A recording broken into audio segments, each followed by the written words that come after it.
찬양과 기도 감사합니다. 오늘 우리 마가복음 4장 35절에서 41절의 본문으로 그가 누구이기에 라고 하는 제목 가지고 말씀을 전하도록 하겠습니다. 마가복음, 우리는 지금 매주 마가복음을 계속 보고 있습니다. 마가복음 4장 35절에서 41절. 오늘은 이제 본문을 여러 번 볼 건데요. 편안하게 이제 일반적인 부분을 좀 설명을 하고, 그 다음 텀에는 배경적인 얘기를 좀 설명하고, 그 다음에는 이제 영적인 부분 좀 설명하도록 하겠습니다. 그날 저물 때에 제자들에게 이르시되 우리가 저편으로 건너가자 하시니 그들이 무리를 떠나 예수를 배에 계신 그대로 모시고 가매 다른 배들도 함께 하더니 큰 광풍이 일어나며 물결이 배에 부딪혀 들어와 배에 가득하게 되었더라. 예수께서는 곧물에서 베개를 베고 주무시더니 제자들이 깨우며 이르되 선생님이여 우리가 죽게 된 것을 돌보지 아니하시나이까 하니 예수께서 깨어 바람을 꾸짖으시며 바다들어 이르시되 잠잠하라 고요하라 하시니 바람이 그치고 아주 잔잔하여지더라. 이에 제자들에게 이르시되 어찌하여 이렇게 무서워하느냐 너희가 어찌 믿음이 없느냐 하시니 그들이 심히 두려워하여 서로 말하되 그가 누구이기에 바람과 바다도 순종하는가 하였더라. 아멘. 네, 교회를 조금이라도 다니신 분들은 이 본문을 여러 번 접했을 것입니다. 자주 이제 여러 군데 나오는데 마태복음에도 나오고 누가복음에도 언급되는 내용입니다. 갈릴리 바다로 가는 중에 배를 타고 가는 중에 광풍이 일어나서 죽게 된 상황에 제자들이 예수님을 깨우게 됐고 예수님이 일어나시자마자 바람과 바다를 꾸짖으시고 그러면서 이제 바람과 바다가 잔잔해지니 그때 놀래서 도대체 이분이 누군가 이렇게 이제 마무리되는 아주 짧은 내용입니다. 하지만 그 안에 생각보다 굉장히 깊은 내용이 있다는 것이죠. 이 평행 본문이 마태복음 8장에도 나오고 누가복음 8장에도 나오는데요. 그 평행 본문을 좀 보시면서 제가 조금 더 깊이 설명을 좀 드려보겠습니다. 35절에 보니까 그날 되어 있습니다. 그날. 이 날은 어떤 날이냐면 바로 이전에 우리 마가복음 4장 1절 한번 볼까요? 마가복음 4장 1절에 예수께서 다시 바닷가에서 가르치시니 큰 무리가 모여들거늘 예수께서 바다에 떠있는 배에 올라 앉으시고 온 무리는 바닷가 육지에 있더라. 그러니까 이제 너무 많은 무리가 몰려오니까 예수님께서 배를 타고 그러니까 육지에 있는 사람들한테 메시지를 전했는데 그 메시지가 4장 3절부터 쭉 나오는 우리가 이제 지난 시간까지 봤던 그 천국의 비유에 관한 말씀들을 쭉 하셨습니다. 그리고 나서 여기에 기록된 것 말고도 굉장히 많은 말씀들을 하신 바로 그날, 천국에 관한 말씀을 하신 바로 그날 이제 그 건너편으로 가자고 하시면서 제자들에게 말씀을 하신 겁니다. 그들이 무리를 떠나 예수를 배에 계신 그대로 모시고 가매 배에 계신 그대로 배에서 말씀을 전하셨지 않습니까? 그 상태 그대로 가매 36절 후반절에는 뭐라고 얘기하고 있냐면 다른 배들도 함께 하더니 한 배만 한 게 아니고요. 여러 배가 같이 갔다는 거예요. 우리가 생각했던 개념으로는 한 배지만 생각보다 여러 배가 같이 갔다고 얘기하고 있습니다. 그런데 큰 광풍이 일어났답니다. 큰 광풍이. 이제 지도를 이제 여러분 한번 생각을 해보세요. 이제 이스라엘을 보면 저 위쪽에 이렇게 갈릴리가 있고요. 그다음에 갈릴리에부터 시작해서 이렇게 요단강이 흐릅니다. 그리고 밑에 뭐가 있냐면 사해가 있습니다. 요 갈릴리 위쪽에 뭐가 있냐면 헤르몬산, 헐몬산이 있어요. 3,000m 이상의 고지다 보니까 아주 차가운 바람이 형성되는데 그리고 갈릴리는 길이가 20km, 폭이 11km. 남자들은 대략 좀 아시더라고요. 이렇게 얘기하면 여자분들 무시하는 게 아닙니다. 수치를 얘기할 때에 남자분들은 조금 이해하시는데 여자분들은 잘 모르시더라고요. 우리 와이프도 잘 모르고요. 잘 몰라요. 길이 얘기하면. 그러니까 길이 20km, 폭이 11km고요. 깊이가 50m입니다. 그래서 이제 호수치고는 굉장히 크죠. 그래서 뭐라고 얘기하냐면 디베랴 바다 이렇게도 표현합니다. 갈릴리 호수가. 근데 이게요. 해수면보다 200m가 아래예요. 그러니까 육지에 있는 호수다 보니까 해수면보다 밑에 있을 수 있지 않습니까? 그러니까 이제 갈릴리 바다는 해수면보다 낮고 그다음에 이제 저 헐몬산에서 30m 높은 그 헐몬산에서 이제 차가운 기류가 내려오고 여기는 아열대성 기후가 이제 만나면서 충돌될 때에 이게 풍랑이 일곤 한다고 합니다. 그래서 2m, 3m까지 풍랑이 있는 그런 일이 벌어진다. 이때는 돌발적인 상황이에요. 날씨가 흐려서 뭐 바다가 아니기 때문에 뭐 이렇게 시차, 뭐 이렇게 간만 뭐 이런 개념이 아닙니다. 이런 풍랑이 갑자기 왔을 때는 생각할 수 없을 때 이런 일들이 이제 벌어진다는 거죠. 큰 풍랑이 일어나는데 물결이 배에 부딪혀 들어와 배에 가득하게 되었더라. 이렇게 얘기하고 있고요. 마태복음 8장에는 뭐라고 표현하냐면 물결이 배에 덮이게 되었으니. 그러니까 이제 물결이 배를 아예 거의 이렇게 이런 상황을 마태복음 8장 24절에는 얘기하고 있고요. 누가복음 8장 23절에는 조금 더 표현하면서 배에 물이 가득하게 되어 위태한지라라고 되어 있습니다. 위태한지라. 일촉즉발의 그런 위기의 상황임을 다른 평행 본문을 통해서 얘기할 수 있습니다. 그때 38절에 예수께서는 고물에서 배를 베고 주무시더니 이제 배 뒤편을 고물이라고 얘기하는데 그런 상황인데도 주무셨대요. 그러니까 주무신 척을 한 게 아니라 주무셨답니다. 왜 그러냐면 그만큼 두 가지로 볼 수가 있는데 하나는 그만큼 일단 피곤하셨다는 거죠. 마가복음을 쭉 보시면 알겠지만 예수님의 사역이 쉼이 없습니다. 특별히 기적이 벌어진 이후에는 더 많은 무리가 몰려와서요. 쉴 수가 없어요. 짬만 나면 기도하시고 병자들 고치시고 메시지 하시고. 그러니까 이제 그 정도로 이렇게 울렁이고 이제 물이 가득한데도 불구하고 주무실 정도의 어떤 사역이었다. 그 정도로 인간의 몸을 입으신 것이기 때문에 피곤함을 느끼실 수 있으시고 실제로 피곤하셨다 이렇게 볼 수 있고 또 하나는 이렇게 움직임에도 불구하고 그렇게 곤히 잠을 잘 수 있는 것은 이제 모든 만물의 주권자 되신 그 하나님에 대한 아버지에 대한 신뢰가 그분이 하나님이시지만 그 하나님에 대한 신뢰가 있다고 하는 부분이라고 우리가 이해할 수 있겠습니다. 전적인 신뢰의 모습들을 볼 수가 있는 것 같아요.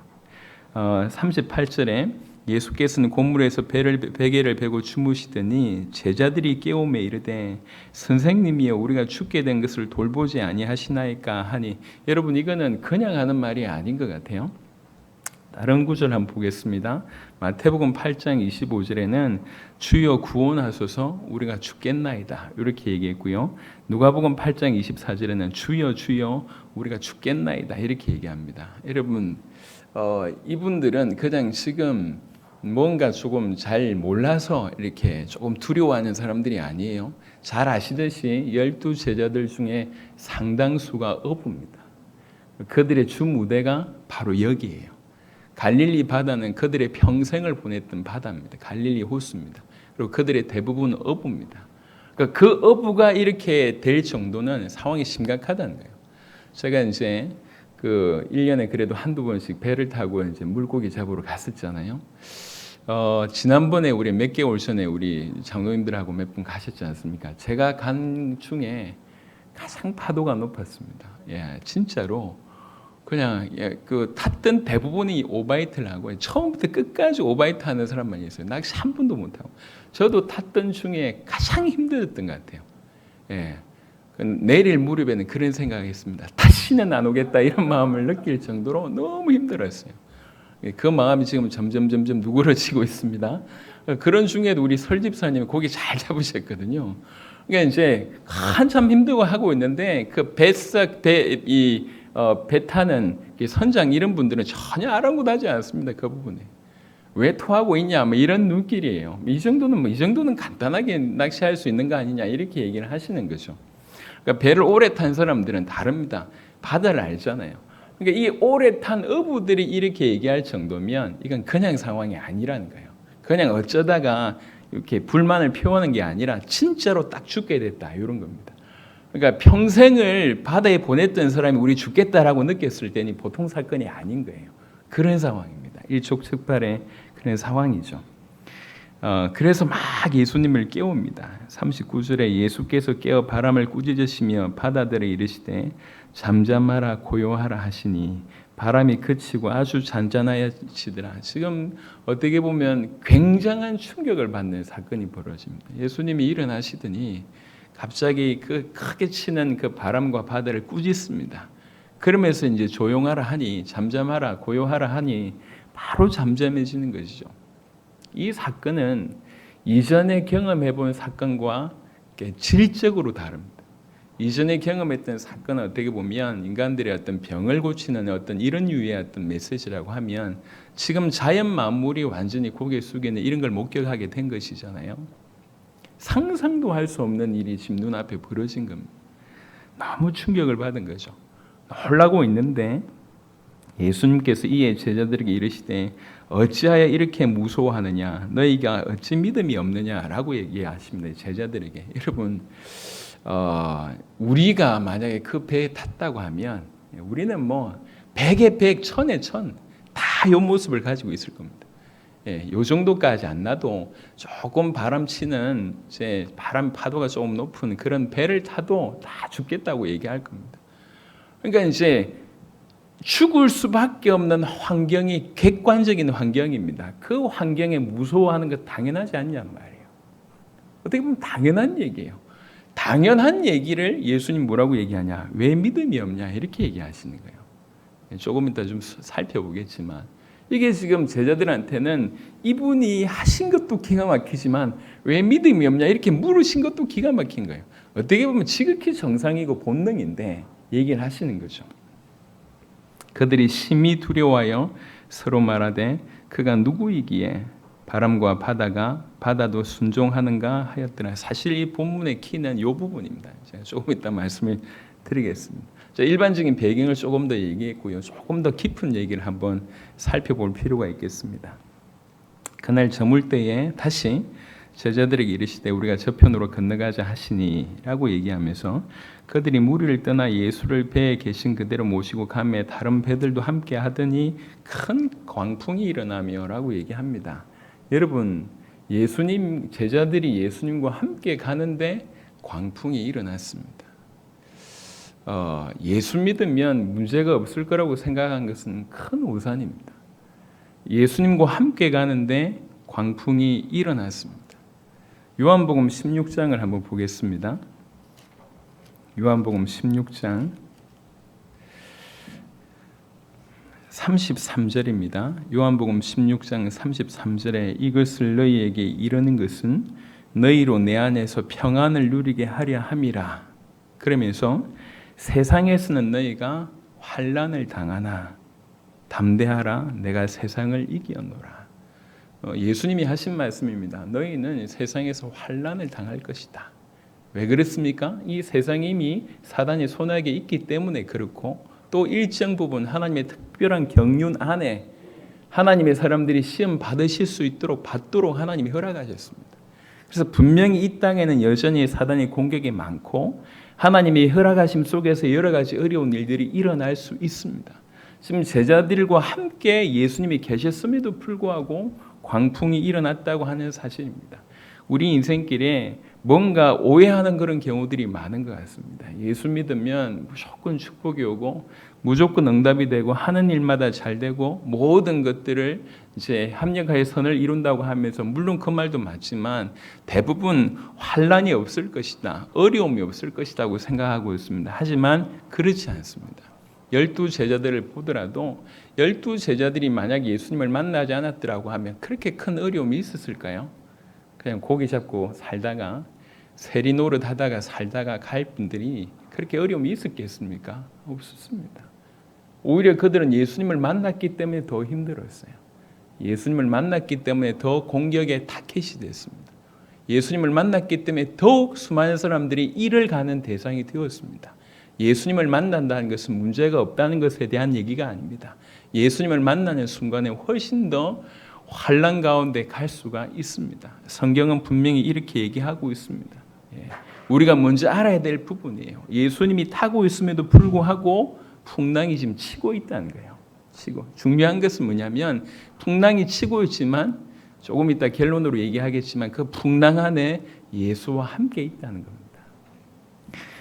풍랑이 이런 치는 가운데 이제 쭉 가고 있습니다. 조금 다른 얘기를 좀 해보겠습니다.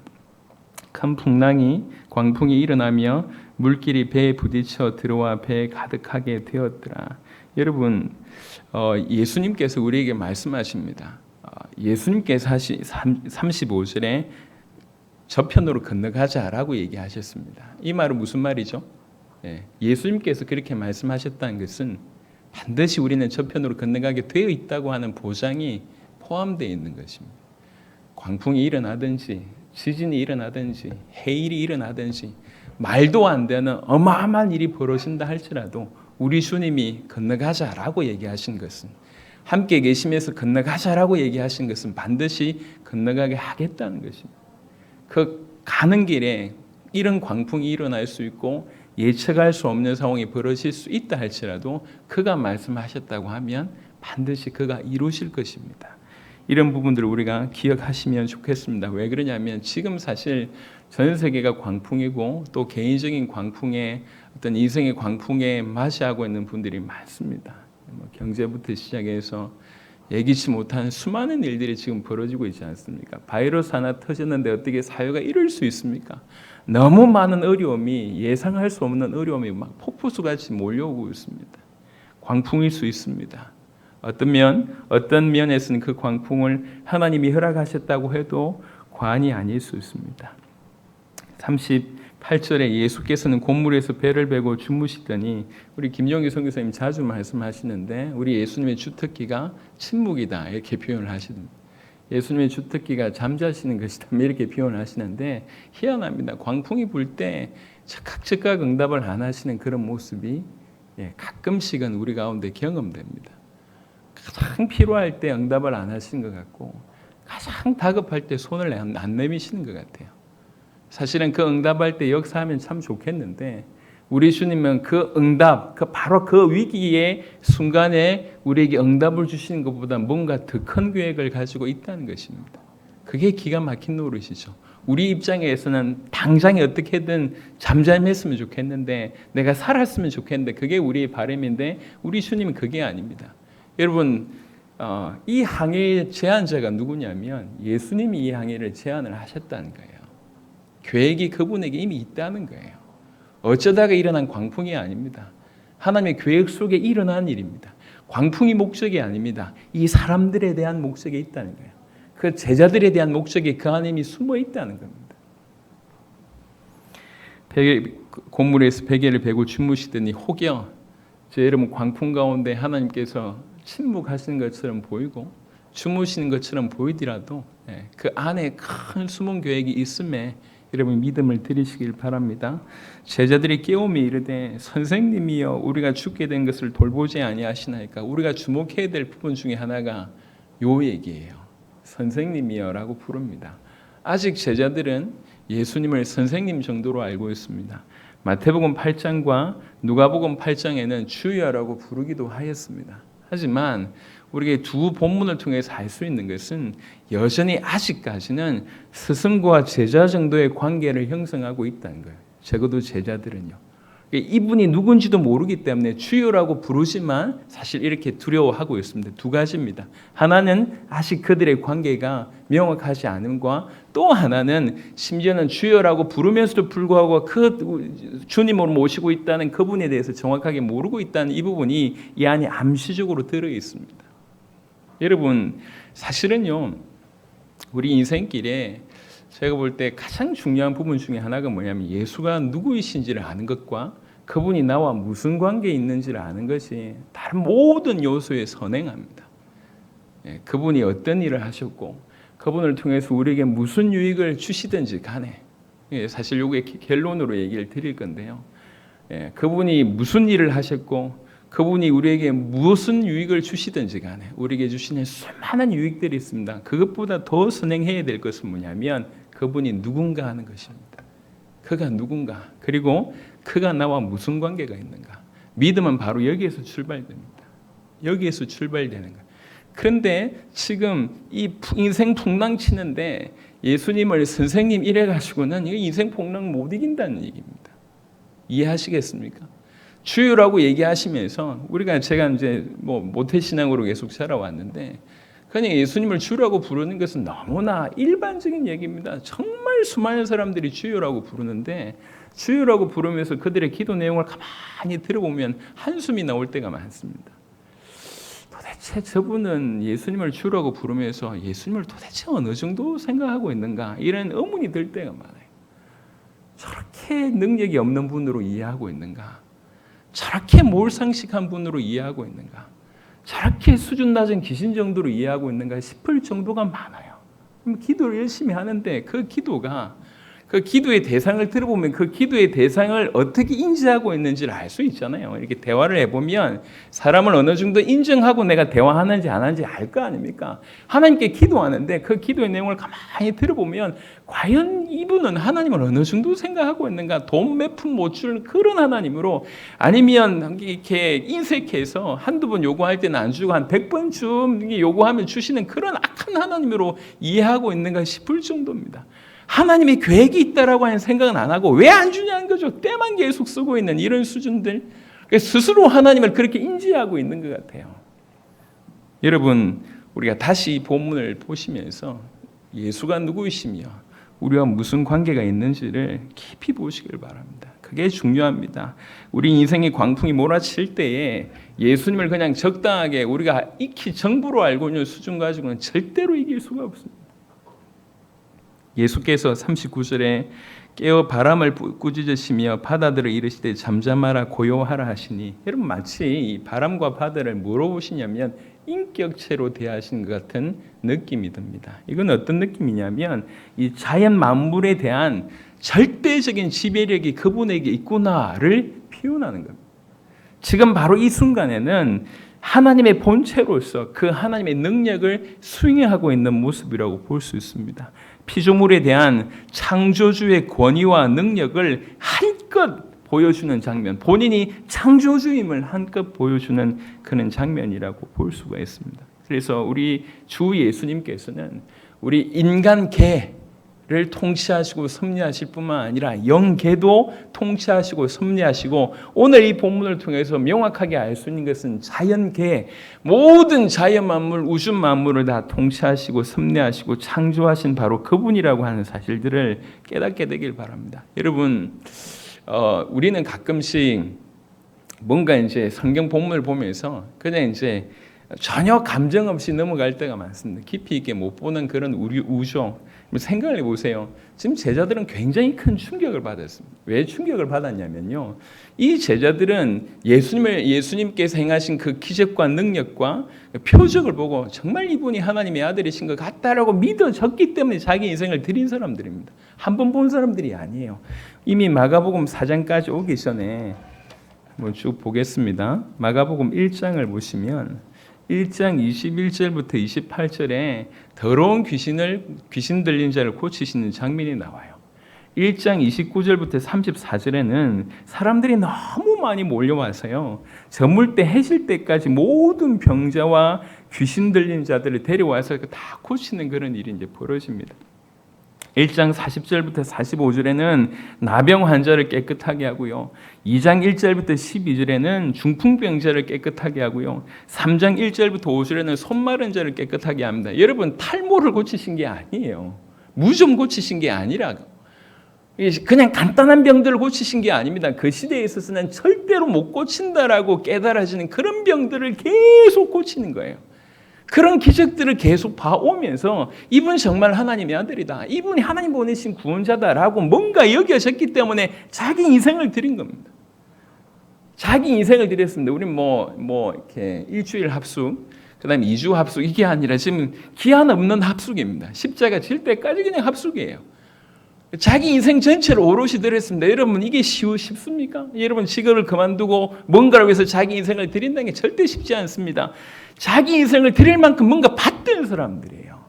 뭔가 그 예수님에게서 자기 인생을 드릴 만한 뭔가를 보고 이분이 정말 하나님의 아들 메시아, 하나님의 아들 메시아 같다, 아니면 메시아 겠다, 아니면 메시아다라고 하는 그런 것으로 자기 인생을 드리고 지금 쫓아왔습니다. 계속 봐왔습니다. 그런 자에게 지금 결정적인 충격이 가는 장면이 바로 오늘 마가복음 4장의 바로 이 장면입니다.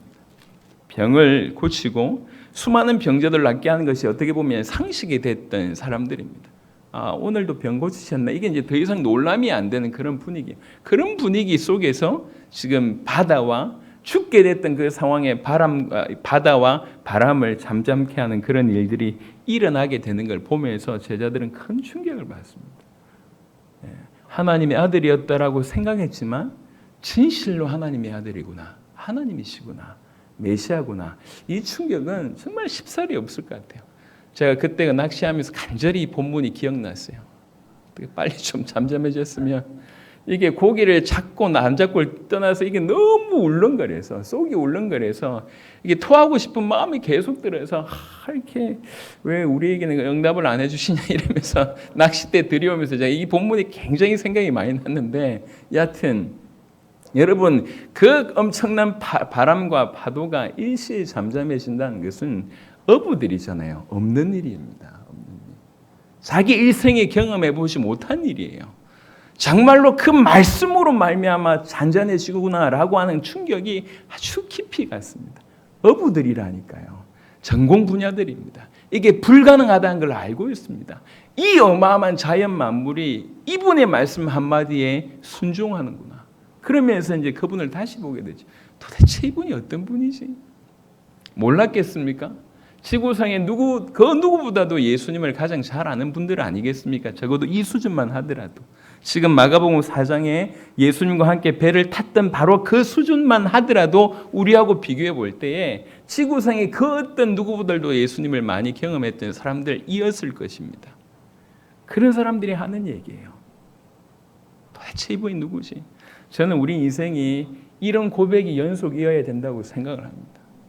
이런 고백이 연속. 왜 그러냐면 생각을 해보세요. 골로새 1장에 보니까 그 그리스도가 모든 만물이 그로 말미암고 그를 위하여, 사실은 이 본문으로 저는 끝이라고 생각합니다. 그리스도가 얼마나 큰가라고 얘기할 때 만물이 그로 말미암고 그를 위하여 지음받았다고 얘기했습니다. 이게 만물과 비교해 봤을 때도 이 어마어마하다는 거죠. 그리스도는 너무나 저 초등학생, 저 나이가 이렇게 어린 아이들도, 지식이 별로 없는 아이들도 쉽게 알 수 있을 뿐만 아니라 우리가 일장에 수만 년 산다 할지라도 다 알 수 없을 만큼 깊은 비밀이 바로 그리스도입니다. 그래서 어떻게 보면 우리 인생이 계속 그 그리스도를 알아가면서 도대체 이분이 누구냐, 몰라서 하는 얘기가 아니잖아요. 놀랍다는 얘기예요. 지금 이렇게 놀라운 이름이냐, 이렇게 위대한 이름이냐, 이렇게 어마어마한 이름이냐, 이렇게 놀라우신 분이냐 계속 깨닫는 거예요. 여러분, 믿음은 딴 데서 나오는 게 아니에요. 그분이 어떤 분인지를 계속 알아가면서 내가 믿고 싶다고 발동치는 것이 아니라 보여지는 만큼 이해되는 거예요. 이분이 나한테, 우리 아빠가 과연 나한테 이렇게 좀 이 정도 선물을 사줄 수 있는 분이야, 이렇게 고민하던 아이들이 그 부모의 어떤 사이즈를 보게 되면 고민 안 하게 돼 있지 않습니까? 무슨 말인지 모르겠습니까? 고민 안 하게 돼 있다니까요. 근데 그렇지 않고는 도대체 이 사람을 알지 못하면 불안할 수밖에 없는 거죠. 나의 문제를 해결할 수 있는 능력이 있는지를 모르니까요. 근데 이 사람을 알면 알수록 이 사람의 사이즈와 내가 가지고 있는 문제가 너무 갭이 커. 이 사람 앞에는 이게 아무것도 아니구나라고 깨달아지면 두려워할 필요가 없는 거예요. 내가 네 모든 문제 해결해 주겠다고 이분이 말씀하셨고 이분의 사이즈를 깨닫게 되면 달라지는 거 아닙니까?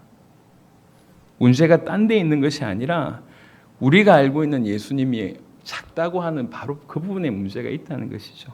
그래서 일평생 우리의 어떤 남은 인생은 예수님을 이렇게 알아가는 인생이어야 되겠다라고 말씀드리고 싶습니다. 그러니까 40절에 이에 제자들에게 이르시되 어찌하여 이렇게 무서워하느냐, 너희가 어찌 믿음이 없느냐. 믿음이 뭐냐라고 얘기할 때 가장 맞닥뜨릴 수 있는 부분이 바로 이 본문인 것 같습니다. 어찌하여 이렇게 무서워하느냐, 이게 당연히 무서워해야 되는 상황이라고 제가 말씀을 드렸잖아요. 뱃사람이 수십 년을 배를 탄 사람이 무서워할 정도면 진짜 무서운 그런 상황입니다. 그 상황이 무서워하는 건 너무 당연한 겁니다. 죽을 수밖에 없게 됐고 딱 상황이 그러니까요. 그런데 어찌 다시 저는 이 말씀을 묵상하면서 다시 보게 됩니다. 어찌 이렇게 무서워하느냐 이렇게 얘기하는 거예요. 이렇게 무서워하냐? 니네 도대체 왜 이렇게 무서워해? 이렇게 얘기하시면서 너희가 어찌 믿음이 없느냐고 얘기하는 겁니다. 지금 제자들의 입장에서는 지금 굉장히 그냥 가만히 있다가 뒤통수 맞은 그런 느낌이에요. 자기가 뭔가 실수한 게 없는데 뭐 믿음이 없는, 왜 우리 보고 믿음이 없다고 얘기하시지? 권위 있는 본문들에는 시내산에서 나온 본문이나 바티칸 본문들에는 여기에 뭐가 추가되어 있냐면 아직도라고 하는 단어가 추가되어 있습니다. 아직도.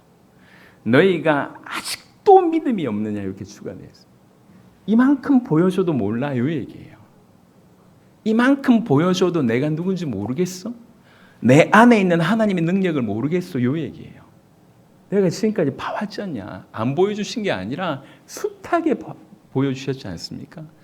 병자들 계속 살리는 걸 숱하게 보여주고 그게 어떤 마술이 아니라 하나님의 능력이라고 하는 것들을 보여주셨습니다. 그럼에도 불구하고 예수님이 하나님이라고 하는 사실, 메시아라고 하는 사실, 그분에게 하나님의 능력이 있다고 하는 사실, 그분은 말씀하신 대로 신실하게 우리를 구원하실 것이라고 하는 이 사실이 없다고 하는 것을 지금 제자들에게 명확하게 얘기하고 있습니다.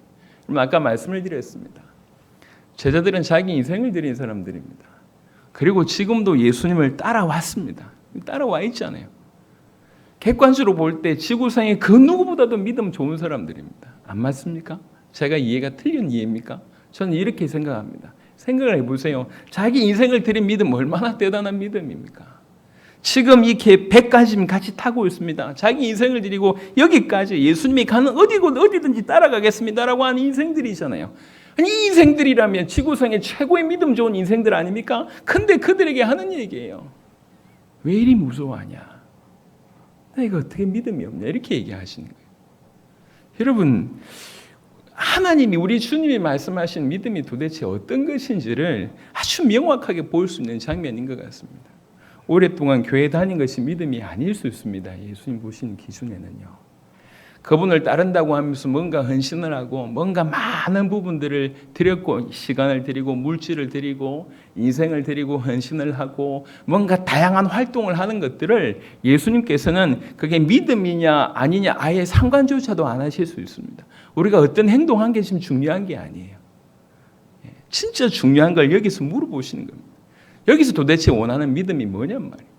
예수가 누군지에 대한 믿음이고 그 예수님 안에 있는 하나님의 능력에 관한 믿음이고 그 예수님이 가지고 계신 그 하나님 능력으로 우리를 구원하시겠다라고 하는 그 믿음을 바로 여기에서 얘기하고 있습니다. 너네가 그런 믿음이 없구나.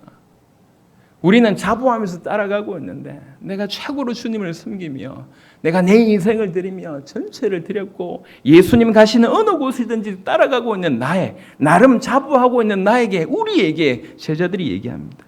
여러분 이후에 희한하게 제자들을 굉장히 책망하시는데 그 책망의 내용은 한결같습니다. 믿음이 없다는 거예요. 조금 아픈 마음이지만 보겠습니다. 마가복음에 있으면 보겠습니다. 7장 18절입니다. 예수께서 이르시되 너희도 이렇게 깨달음이 없느냐? 무엇이든지 밖에서 들어가는 것이 능히 사람을 더럽게 하지 못함을 알지 못하느냐? 책망하십니다. 8장을 보겠습니다. 8장에는요, 그 뭐라고 얘기하냐면 이 책망이 그냥 무더기로 발견되는 본문인데요. 8장 17절 보면 예수께서 아시고 이르시되 너희가 어찌 떡이 없으므로 수근거리느냐? 아직도 알지 못하며 깨닫지 못하느냐? 너희 마음이 둔하냐? 너희가 눈이 있어도 보지 못하며 귀가 있어도 듣지 못하느냐? 또 기억하지 못하느냐? 21절 보겠습니다. 이르시되 아직도 깨닫지 못하느냐? 하시니라. 33절 예수께서 돌이키사 제자들을 보시며 베드로를 꾸짖어 이르시되 사탄아 내 뒤로 물러가라. 네가 하나님의 일을 생각하지 아니하고 도리어 사람의 일을 생각하는도다 하시고 9장을 보겠습니다. 9장 19절에 대답하여 이르시되 믿음이 없는 세대여 내가 얼마나 너희와 함께 있으며 얼마나 너희에게 참으리요 그를 내게로 데려오라 하시며 계속 책망을 하세요. 자기 인생들에서 쫓아가는 제자들을 때리고 계속 이렇게 깨달음이 없냐? 아직도 깨닫지 못하느냐? 아직도 알지 못하느냐? 아직도 믿음이 없느냐? 계속 얘기하십니다. 왜 이렇게 얘기하실까요? 제자들이니까 그렇게 얘기를 하시는 겁니다. 특별한 사랑이 있다는 것도 있고요. 또 하나는 예수님은 지금 다른 기준을 가지고 있습니다. 그 십자가를 지시고 부활하시고 성천하실 것을 예수님은 알고 계셨습니다. 내가 없는 이 땅에서 당신의 사역을 주도적으로 펼쳐야 될 분들이 제자들이지 않습니까? 그래서 어떻게 보면 굉장히 냉혹하게 아주 맹훈련을 시키는 겁니다. 이 제자들이 믿음이 없으면 다 무너지는 거지 않습니까? 전 세계를 살리고자 하는 그 구원 계획이 무너지는 거 아닙니까? 물론 그런 건 없겠지만 이렇게 그냥 인간적인 말로 얘기한다면 이 제자들이 믿음이 없다고 하면 이 제자들이 믿음에서 이제 뭐 이렇게 넘어진다고 하면 끝나는 거 아닙니까? 그래서 계속 하나만 얘기하십니다. 믿음을 얘기하십니다. 믿음. 왜 이렇게 깨닫지 못하냐? 왜 알지 못하냐? 그 엄청난 꾸지람의 첫 번째 사건이 이 사건이에요. 첫 번째 사건. 이게 제자들은 황당합니다. 지금 잘못한 게 하나도 없는데 그냥 바람 치고 파도 치고 뭐 이렇게 물결 쳐서 무서워했는데 안 그래도 지금 뭐 이렇게 가고 싶지 않았는데 본인이 가자고 해서 왔더니 광풍 만나서 무서워했더니 믿음이 없는 이렇게 막 얘기하시니까 기가 막힌 거 아니에요. 뭐라고 했나? 가만히 있는데 광풍 두들겨 패시 그리고 믿음 없다 책망하시지. 여러분, 근데 우리가 믿음이 있는지 없는지를 정말 확인해 볼 수 있는 참으로 중요한 부분이 이것이지 않나라고 하는 생각을 합니다. 제자들의 모습을 볼 때 한편으로는 참 대단하지 않습니까? 짧은 시간에 나를 따라오느라 라고 얘기하는 그 얘기를 떨어지자마자 그물 버려두고 그분을 쫓아갔습니다. 여러분 길바닥에서 사는 것이 기본적인 일이었고요. 얼마나 배가 고팠으면 지나가다가 이렇게 이삭을 잘라 먹었겠어요. 그리고 또 안식일에. 그러니까 보장된 게 별로 없습니다. 잘 먹고 잘 사는 게 아니에요. 좋은 호텔에서 자고 가는 곳마다 이렇게 후원금들이 흘러 넘치고 가는 곳마다 엄청난 극진한 대접을 받고 이런 게 아니라고요. 고생길이라는 걸 알면서도 매번 고생하면서 쫓아갔고 자기 인생을 드리고 가족을 버리고 시간을 드리고 물질을 드리고 할 수 있는 모든 것을 드리고 오직 그분만 보고 따라가는데 계속 책망을 하시는 거예요. 기가 막히죠. 근데 우리 주님은 이게 가장 중요함을 얘기하고 있습니다. 믿음이 뭐냐? 우리가 믿고 있다고 하는 그 예수님이 도대체 누구이며 그 예수님이 나와 무슨 관계가 있느냐? 우리가 진중하게 질문해 봐야 됩니다. 41절에 그들이 심히 두려워하였다. 원문은 어떻게 표현되고 있냐면 크나큰 두려움으로 두려워하였다. 이렇게. 이 두려움이요 그냥이 아닙니다. 이게 무슨 말입니까? 왜 두려워하죠? 지금 생각해 보세요. 이게 어떤 말입니까? 이미 풍랑장전해졌어요. 누구에 대한 두려움이죠? 예수님에 대한 두려움이에요. 이 말은 무슨 말입니까? 우리가 몰랐구나 이분이 누군지 그 얘기예요. 이분이 이렇게 어마어마한 분인지 몰랐구나. 이거는 경외라고 얘기합니다. 경외. 이분이 정말로 하나님이었네. 눈으로 볼 땐 인간인데 하나님이셨네 라고 하는 것들이 정말로 깨달아지니까 온몸에 전율이 나는 거예요. 경외입니다. 큰 두려움으로 두려워했다고. 누구를? 그 예수님을. 본인들이 몰랐다는 거예요. 우리가 사실은 이제 천국 가면 이 부분을 100% 이제 깨달아지게 되겠죠. 하지만 이 땅에 살면서도 정말 우리 이런 은혜가 계속 있었으면 좋겠습니다. 도대체 뭘 보고 삽니까? 뭐가 기준입니까? 일이 기준이 되면 안 돼요. 사건이 중요하고 우리 업적이 중요하지 않습니다. 우리가 높아지는 게 중요하지 않습니다. 이름 나는 게 중요하지 않습니다. 별로 중요하지 않습니다. 중요한 유일한 이름은 바로 예수입니다. 그 예수님을 우리가 어떻게 아느냐 이게 가장 중요한 거예요. 예수가 누구냐? 예수가. 여러분 세상은 분명히 사단이 존재하고 있음을 제가 확인합니다. 전 세계의 수많은 나라를 가보면서 한결같이 공통점이 뭐냐면 예수 이름은 정말로 땅바닥에 떨어져 있다는 거예요. 기가 막히게 다들 기초로 알고 있습니다. 천주교가 만들어놨지 않습니까? 아기 예수 이미지가 기독교 안에도 똑같이 들어와 있습니다. 예수하는 것은 기초라고 얘기합니다. 모든 성경 공부의 기초로 다뤄놓고 전부 딴 얘기합니다. 그 다음부터는 교회의 삶에 대한 얘기하고 신앙생활에 대한 얘기. 오늘날 설교되는 수많은 메시지를 들어보세요. 이 뭐가 그렇게 많은 메시지가 있는지 모르겠습니다. 예수님에 관해서 초점을 잃어버렸습니다. 너무 다뤄야 될 것들이 많아서. 여러분 저도 우리나라를 걱정하고 있습니다. 하지만 강단에서는 정치 얘기 안 해야 된다고 저는 생각하고 있습니다. 뭐 할 얘기가 없어서 강단에서까지 정치 얘기합니까? 강단에서까지 다른 얘기합니까? 강단에서 지금 복음 전하기도 시원찮을 판에 사람들에게 올바른 복음이 전해져서 올바른 복음을 믿게 하면 그 안에 계신 주의 성령의 역사를 각각 따르게 되어 있는 거 아니겠습니까? 지금 부족한 게 딴 게 아니라고요. 올바른 복음과 믿음이 지금 부족한 거 아닙니까? 올바른 복음이 선포되고 그 복음에 대한 올바른 반응이 생겨지게 되고 믿음이 그 안에서 일어나게 되면 각각이 성령의 역사를 따라가게 돼 있고 그 성령의 역사의 결과로 나라와 민족과 열방에 대한 하나님의 계획이 이루어지게 돼 있지 않겠냐 말이에요. 우리가 하나님을 두려워하지 않습니다. 하나님을 경외하지 않습니다. 예수님을 두려워하지 않습니다. 예수님을 경외하지 않습니다. 크나큰 두려움으로 두려워하다 우리 인생에 단 한 번도 이런 일이 없었다는 거예요. 너무 쉽게 공짜로 구원을 얻다 보니까 너무 쉽게 예수 이름을 이용하거나 예수 이름을 이해하거나 예수 이름을 사용하거나 예수 이름을 자기 유익을 위해서 갖다 쓰는 정도로 생각하고 있습니다. 여러분, 제자들이 지금 예수님을 이전까지 봤던 그 모습이 아니라 이 사건 지나고 나서는 이제 더 이상 옛날처럼 볼 수가 없어요. 내가 모르고 있었구나, 이분을. 그냥 큰 두려움으로 두려워하는 거예요. 심히 두려워하는 거예요. 이분은 인간의 몸을 입으신 하나님이구나 깨달아졌다는 거예요. 우리 인생이 바로 이러해야 됩니다. 도대체 그들이 심히 두려워해 서로 말하되 그가 누구이기에 바람과 바다도 순종한가. 사실 이 본문에는 또 다른 의미가 하나 있는데요. 시편 107편 한번 보겠습니다. 시편 107편, 마치 이 본문을 얘기한 듯한, 예언한 듯한 그런 구절이 있습니다. 시편 107편 25절부터 30절입니다. 시편 107편 25절부터 30절에 여호와께서 명령하신즉 광풍이 일어나 바다 물결을 일으키는도다. 그들이 하늘로 솟구쳤다가 깊은 곳으로 내려가나니 그 위험 때문에 그들의 영혼이 녹는도다.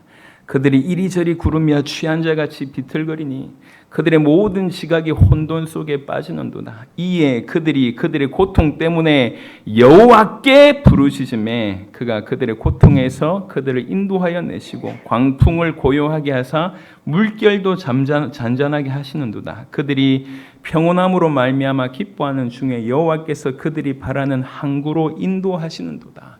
그냥 쉽니다. 근데 마치 이것을 예언한 듯한 시 아닌가요? 만약에 제자들이 완전히 무식하지 않았다고 하면, 그래도 구약의 유대인이었기 때문에 기본적으로 구약의 상식을 가지고 있다고 하면 이 본문을 적어도 이해하고 있었을 겁니다. 이 광풍을 잠잠케 하시는 분은 여호와다라고 하는 것이 본문이 그들에게 이미 기억 속에 있었어요. 그런데 지금 이런 일이 벌어지는 거예요. 그러니까 바람과 바다가 잔잔해진 걸 보면서 그분이 능력이 특별하다 이렇게 깨달아진 게 아니라 이분 여호와네 이렇게 깨달아진 거예요. 그러니 심히 두려워하더라. 크게 두려움으로 두려워하더라 이렇게 됩니다. 그냥 인간이 아니구나 이분. 인간의 몸을 취하신 하나님이시구나 이렇게 깨달아진 거죠. 우리가 성경을 통해서 우리 인생을 살아가면서 정말 예수에 대한 발견은 사실 그 어떤 것보다 중요하다고 개인적으로 생각을 합니다. 예수님을 제대로 알아야 됩니다. 예수님이 누군지 제대로 알아야지 우리 인생이 달라집니다. 그래서 그가 누구이기에 라고 하는 어떤 이 질문은 이 사도들이 했던 질문이기도 하지만 사실 우리 안에서 저 밑바닥에서 나와줘야 될 그런 질문과 답이어야 합니다. 도대체 예수가 누군가? 예수는 기초가 아닙니다. 인생사를 넘은 자연 만물과 우주의 창조자요 통치자요 주인이라고 하는 사실이 적어도 제자들은 이때에 충격적으로 접하게 됩니다. 우리에게도 이런 은혜가 있었으면 좋겠습니다. 우리에게는 그런 기적과 같이 주님이 다가오시지 않지만 그 기적을 넘어서는 성경을 우리에게 허락하셨습니다. 누구보다도 어떤 것보다도 더 정확하게 그 예수님이 어떤 분인지 이해할 수 있도록 성경을 우리 손에 주셨습니다. 우리가 정말 하나님 말씀 앞에 성경 앞에 서서 그분을 뭐라고 얘기하시는지를 우리가 정말로 이렇게 마음을 열고 듣는다고 한다면 이 제자들이 받았던 그 충격 이상의 충격들이 틀림없이 있고 그 예수에 대한 발견이 있을 수 있을 줄 믿습니다. 하나님의 아들이시고 그리스도이시며 우리를 구원하시는 구원자여 우리의 주가 되신 그 예수님, 그분께 집중할 수 있는 것이 은혜입니다. 금요 철야 때 말씀을 드렸는데 로마서에 말씀하면서 정말 이 땅에서 진짜 하나님의 사람들은 참고 선을 행하는 사람이고, 두 번째 뭐라고 얘기했습니까? 영광과 존귀와 썩지 아니한 것을 구하는 자입니다. 뭘 바라보냐는 거죠. 뭘 구하고 있냐는 겁니다. 영광과 존귀와 썩지 아니할 것을 구하는 바로 그것을 하나님 보신다고 얘기했습니다. 보응하신다고 얘기했습니다. 우리가 이 땅에 살면서 결국 예수 이름 이용해서 결국 물질적인 것만 추구한다고 하면 주님 앞에 책망받을 수밖에 없는 자일 것입니다. 이 땅을 살아가면서 우리가 영광에 집중할 수 있고 종교에 집중할 수 있고 썩지 아니할 것을 집중할 수 있는 이 모든 것의 포커스는 그리스도 예수고 그분을 통해서 우리에게 주어진 하나님의 나라라고 정의할 수 있습니다. 어떻게 하면 우리를 통해서 하나님께서 영광 받으실까? 어떻게 하면 그분의 이름이 존귀케 여김을 받으실 수 있을까? 어떻게 하면 썩지 아니하는 그 하나님의 나라를 이 땅에 이룰 수 있는 그런 일을 감당할 수 있을까? 날 이것을 우리가 추구하게 된다고 하면 주께서 가장 기뻐하신 바로 그런 부분이 아닐까 싶습니다. 제가 우리 교회에 자주 말씀드렸지만 저는 개인적으로 빌립보 3장 10절을 참 좋아합니다. 제 마음에 거의 몇 손가락 안에 드는 구절, 성경이 다 같이 중요하지만 그래도 저에게는 요한복음 20장 31절이 그렇고 또 하나가 빌립보 3장 10절이 이하가 그렇습니다. 바울이 감옥에 앉아서 이제 돌아가실 날이 얼마 안 남은 그런 상황에 일평생 복음 전하다가 복음 전하는 그것 때문에 지금 감옥에 앉아 있습니다. 누구보다도 예수님을 깊이 알았고 깊이 전했고 깊이 누렸던 그 사도 바울이 그 감옥에 앉아서 내가 여전히 알고 싶은 것이 세 가지가 있다. 너무 알고 싶어서 빨리 죽어서 부활을 이루고 싶다라고 얘기하면서 그 알고 싶은 세 가지를 거론하면서 내가 그리스도와 그 부활의 근원과 그 고난의 참여함을 알고 싶다고 언급했습니다. 저는 사실 한 20, 30년 전에 이 본문을 묵상하면서 굉장한 충격을 받았습니다. 그동안 제가 알고 있던 모든 신앙생활을 완전히 깨트리는 본문이었습니다. 도대체 사도 바울이 한 말이 무슨 말인가? 이 사람이 지금 지구상에 지금 역사 이래로 존재했던 지구상의 그 어떤 인물들보다 예수님을 깊이 알았고 깊이 전했고 누렸던 인물이 여전히 그리스도의 목마르다고 외치고 있으니 이게 도대체 무슨 말인가? 여러분 그렇게 얘기했다는 얘기는 일평생 그런 중심으로 살아왔다는 얘기잖아요. 그게 저한테 지표가 되었습니다. 내가 이렇게 살아야 되겠구나. 일평생 그리스도를 알고 또 그리스도를 누리고 그리스도를 전하는 자가 되어야 되겠구나. 그게 유일한 포커스입니다. 그가 누구이기에 도대체 그가 누구이기에 바람과 바다도 이렇게 순종하는가? 도대체 그가 누구냐? 그분이 하신 일이 중요합니다. 그분을 통해서 우리에게 주신 은혜와 응답과 축복 또한 너무너무 중요합니다. 하나하나 가치 없는 일이 없어요. 너무 가치가 있습니다. 그분의 생명으로 생명을 들이심으로 우리에게 주신 것들이 어떻게 한두 가지겠냐 말이에요. 너무 가치가 있습니다. 일평생 알아가도 모를 만큼 너무너무 큽니다. 하지만 그 모든 것들보다 더욱 우선순위는 그가 누군가라고 하는 것입니다. 그가 누군가. 우리는 그분을 알아야 됩니다. 우리에게서 치워져 버린 그 예수라고 하는 존재에 다시 한번 우리는 집중해야 될 것입니다. 그분을 알아가야 되고 그분을 발견해 가야 될 것입니다. 우리 주님이 바로 이것을 원하신 것입니다. 그래서 이 항해를 제안하셨고 이 항해로 초청하신 겁니다. 초청하셔서 풍랑이 없는 것이 아니라 풍랑 속에서도 우리를 구원할 자가 누구인지를 우리에게 알리신 겁니다. 풍랑 속에서도 그 엄청난 죽을 것 같은 그 풍랑 속에서도 여전히 우리를 건질 수 있는 분이 다 바로 당신임을 알려주시기 위해서 이 항해를 초청하신 겁니다. 여러분 아시겠지만 이 풍랑을 통과한 이후에 우리 제자들의 모습을 보면 정말 예수님을 아는 단계와 차원이 굉장히 달랐습니다. 그리고 그들의 믿음은 더욱 견고해졌습니다. 그렇습니다. 바로 그것을 위한 것입니다. 이 풍랑으로의 초청, 이 항해로의 초청은 그렇습니다. 바로 즉각 응답하시면 좋겠는데 여전히 침묵으로 계신 이유는 더욱 우리 제자들이 그것을 그 풍랑 인생의 광풍을 통과함으로 얻게 될 예수님이 과연 누구신가에 대한 어떤 깊은 비밀과 그 믿음의 견고한 바로 이걸 원하셨기 때문에 그 항해를 초청하셨고 풍랑을 통과하게 하신 것입니다. 욥기 29장을 잠시 보겠습니다.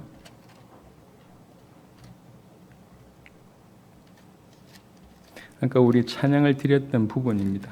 욥기 29장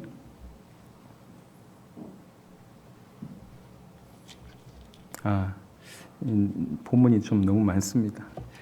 베드로전서 1장을 보시도록 하겠습니다. 베드로전서 1장 시간이 너무 많이 지났기 때문에 베드로전서 1장 6절부터 7절입니다. 그러므로 너희가 이제 여러 가지 시험으로 말미암아 잠깐 근심하게 되지 않을 수 없으나 오히려 크게 기뻐하는도다. 왜 그렇습니까? 너희 믿음의 확실함은 풀로 연단하여도 없어질 금보다 더 귀하여 예수 그리스도께서 나타나실 때 칭찬과 영광과 존귀를 얻게 할 것이니라. 사실 이 어떤 이 여러 가지 시험으로 결과적으로 나온 게 뭐냐면 아주 믿음이 연단해졌다는 것이죠. 그 연단된 믿음이 나중에는 그리스도께서 나타나실 때 칭찬과 영광과 존귀를 얻게 되는 그런 소중한 도구가 된다고 하는 것입니다. 그러니까 이제 시험으로 볼 때는 너무너무 아프지만 이 어마어마한 것을 두고 하나님께서 우리에게 믿음을 연단케 하기 위해서 그 광풍을 시험을 통과하게 하셨다. 이게 이제 베드로전서에 있는 부분입니다. 오늘 마가복음 4장에서도 우리를 통해서 주신 메시지가 그렇습니다. 우리가 이 땅을 살아가면서 우리 자신을 지킬 뿐만 아니라 영혼들을 건져야 되고 전 세계를 살려야 됩니다. 뭐가 필요하겠습니까? 진실로 필요한 것은 올바른 믿음입니다. 예수에 대한 믿음이고 그 안에 있는 하나님의 능력에 대한 믿음이고 그 하나님의 능력으로 말미암아 우리를 구원하시겠다고 하는 그 믿음입니다. 여러분, 이 믿음이 필요하기 때문에 그렇습니다. 여러분, 광풍이 있지만 정말 잊지 말아야 될 건 뭐냐면 그 배에 우리 주님이 함께 타고 있다고 하는 사실입니다. 그것에 대한 믿음을 요구하고 계십니다. 그가 누구입니까? 그가 누구이며 그가 우리와 무슨 상관이 있습니까? 이걸 안다고 하면 우리가 통과하는 그 수많은 인생의 광풍에 틀림없이 연단의 결과를 낼 것이며 올바로도 주와 복음을 위해서 쓰임받는 그런 자들로 우리를 이끌어 가실 것입니다. 그걸 원하신 겁니다. 이 말씀드렸듯이 이 항해의 제안자가 예수님이셨습니다. 뭔가를 요구하시기 때문에 뭔가의 계획이 있기 때문에 허락하신 것이고 그 계획에 걸맞게 제자들은 변화되었습니다. 뭘 요구하셨습니까? 광풍이 중요한 게 아니에요. 예수가 누군지를 알기를 원하셨던 겁니다. 그리고 올바로 더욱 믿음에 견고해지길 원했던 것입니다. 그것에 도움이 되는 도구가 되는 것이 광풍이기 때문에 허락하신 것입니다. 인생의 광풍이 여러분 가운데 몰아닥칠 때에도 또 심지어는 아무런 일이 없다 할지라도 이러나 저러나 그가 누구이신지를 바라보며 영광과 존귀와 썩지 아니할 것을 구하는 그리고 정말 그분을 믿는 믿음에 견고하게 서는 저와 여러분 되었으면 좋겠습니다. 따라가는 것으로 만족하지 마십시오. 제자들이 지금 열심히 따라가다가 믿음 없다는 소리 들었던 겁니다.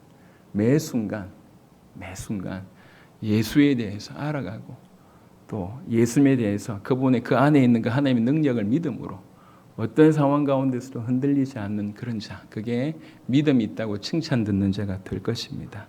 우리 모두에게 그런 은혜 있기를 그리스도 예수 이름으로 축원합니다. 아멘. 이 시간부터 잠시 좀 기도하는 시간을 좀 갖도록 하겠습니다. 앞으로 이제 말씀을 전하고 바로 말씀을 받은 후에 반주 좀 부탁드리고 말씀을 받은 후에 같이 좀 기도하는 시간을 가졌으면 좋겠는데 오늘 주신 말씀 붙들고 기도했으면 좋겠습니다. 제자들에게 일어났던 그런 은혜가 우리 모두에게 일어나기를 바랍니다. 정말로 이 사건 이후에 제자들은 예수님을 달리 알기 시작을 했습니다. 그리고 그 믿음은 더욱 견고해졌습니다. 그것에 도움되는 것이 광풍이었지만 그 모든 광풍들이 결국 이런 결과를 내게 됐고 이 모든 것이 하나님의 계획이 처음부터 있었습니다. 우리 인생길도 마가복음 4장이 바로 축소판이지 않을까 생각을 합니다. 주신 말씀 붙들고 진실로 그리스도를 더욱 알아가고 그리스도 안에서 견고한 믿음 가운데 설 수 있도록 우리 자신을 위해서 교회를 위해서 전 세계를 두고 이 시간 같이 한번 기도하도록 하겠습니다. 살아계신 주님 감사합니다. 주님이 우리에게 귀중한 은혜를 허락하셔서 감사를 드립니다. 하나님의 말씀 앞에 우리가 각각 설 수 있도록 하나님 역사하여 주시기를 기도합니다. 주님이여 우리의 믿음 없음을 우리 주님이 알고 계셨고 우리가 열심히 쫓고 열심히 따라갔으나 그럼에도 불구하고 진실로 예수님을 정확하게 알고 있는 모습들이 없습니다. 예수님 안에 있는 그 놀라운 하나님의 능력을 믿는 믿음이 없었습니다. 고백합니다. 아버지 하나님이여 당신을 따라오는 제자들의 상태를 정확하게 하시고 아버지 그들에게 진정한 참된 믿음을 부여하기 위해서 인생의 광풍을 통과하게 하시면서 결국 그리스도 예수 당신을 계시해 주시며 아버지 그들에게 믿음을 부여하셨습니다. 주님이 우리 모두가 이런 은혜가 있기를 원합니다.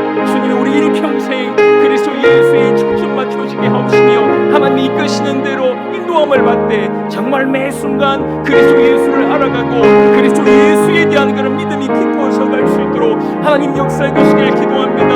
혹여 광풍 가운데 있다면 더욱 아버지 두려워하지 아니하고 더욱 주님을 의지할 수 있도록 하나님 역사해 주시길 기도하며 어떤 상황 가운데서도 우리의 주가 되시며 하나님의 아들 그리스도이신 예수님이 함께 계신다고 하시는 이 믿음 가운데 승리할 수 있도록 하나님 역사해 주시기를 간절히 소원하고 원합니다. 아버지 하나님이 어려운 때를 지나고 있습니다. 통과하고 있습니다. 주여 아직 너무나 견디기 힘든 죽게 된 그런 상황 같은 이런 상황이라도 아버지 하나님이 우리와 함께 계시는 그리스도로 말미암아 참된 힘을 얻을 수 있도록 오 주님 역사해 주시기를 기도합니다. 그럼 모든 교회가 힘을 얻을 수 있도록 주님 역사해 주시옵소서. 감사를 드리고 우리 주 예수 그리스도 이름으로 기도합니다.